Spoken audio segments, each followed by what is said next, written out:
അന്ന് രാവിലെ കുഞ്ഞുങ്ങൾക്ക് കഴിക്കാൻ ആ കുഞ്ഞു വീട്ടിലുണ്ടാക്കിയത് അപ്പമാണ്. അവൻ ഏറ്റവും ഇഷ്ടമുള്ള ഭക്ഷണം അപ്പവും മുട്ടക്കറിയും ഒറ്റയിരിപ്പിൽ എത്ര വേണേ കഴിക്കും. രാവിലെ ട്യൂഷനൊക്കെ പോകേണ്ട തിരക്കിൽ കാര്യമായിട്ടൊന്നും കഴിക്കാൻ പറ്റിയില്ല. ഇറങ്ങാൻ നേരം അനിയനോട് പറഞ്ഞാണ്, ഡാ അപ്പം മൊത്തം കഴിച്ചേക്കല്ല്, എനിക്ക് വൈകിട്ടത്തേക്ക് വേണം. കൈക്കുഞ്ഞായ കാലം തൊട്ട് പ്രാണന്റെ പ്രാണൻ പോലെ ചേർത്ത് വെച്ച അനിയൻകുട്ടൻ മിഥുനു വേണ്ടി ഒരു പാത്രത്തിൽ അത് മാറ്റിവെച്ചതുമാണ്.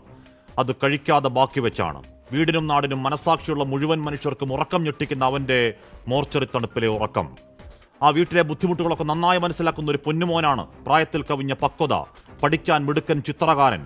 വീട് എന്നവർ സ്നേഹത്തോടെ വിളിക്കുന്ന അങ്ങേയറ്റം ദയനീയമായി നിൽക്കുന്ന ആ 4 ഭിത്തിക്കുള്ളിൽ ഒരു ഐസ്ക്രീം പാട്ടയ്ക്കുള്ളിൽ അവനിട്ട് വെച്ചിട്ടുണ്ട് അമ്മൂമ്മയടക്കം വല്ലപ്പോഴും ഒക്കെ കൊടുക്കുന്ന ചില്ലറ തുട്ടുകൾ.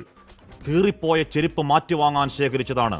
അതുകൊണ്ടാണ് സാറന്മാരെ, അധികാരത്തിന്റെ മത്തിൽ ഏതോ സമാന്തര ലോകത്ത് ജീവിക്കുന്ന നേതാക്കന്മാരെ ആ തകരക്കൂടാരത്തിന് പുറത്തേക്ക് മന്ത്രിയുടെ ഭാഷയിൽ വലിഞ്ഞു കയറിയത് കൂട്ടുകാരന്റെ ചെരുപ്പാണെങ്കിലും ആ ചെരുപ്പിന്റെ വില അറിയാവുന്നത് കൊണ്ടാണ്.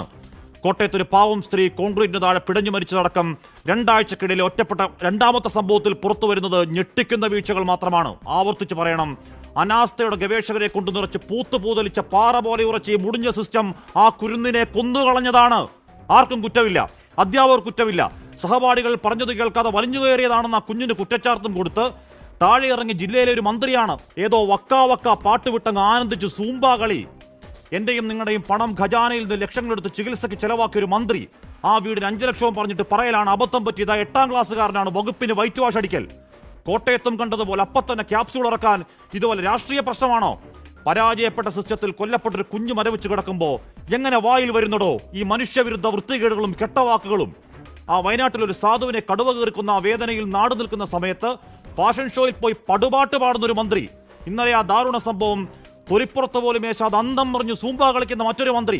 വകുപ്പിനെ കാക്കാൻ വാഴക്കാര്യം പറയുന്ന വേറൊരു മന്ത്രി. ആ തേവലക്കരയിലെ ദുരന്തത്തെക്കാൾ ദുരന്തങ്ങളാണ് മന്ത്രിമാരെ നിങ്ങൾ സമസ്താപരാധം പറഞ്ഞ് രാജിവെച്ചിറങ്ങിപ്പോകേണ്ട മഹാദുരന്തങ്ങൾ.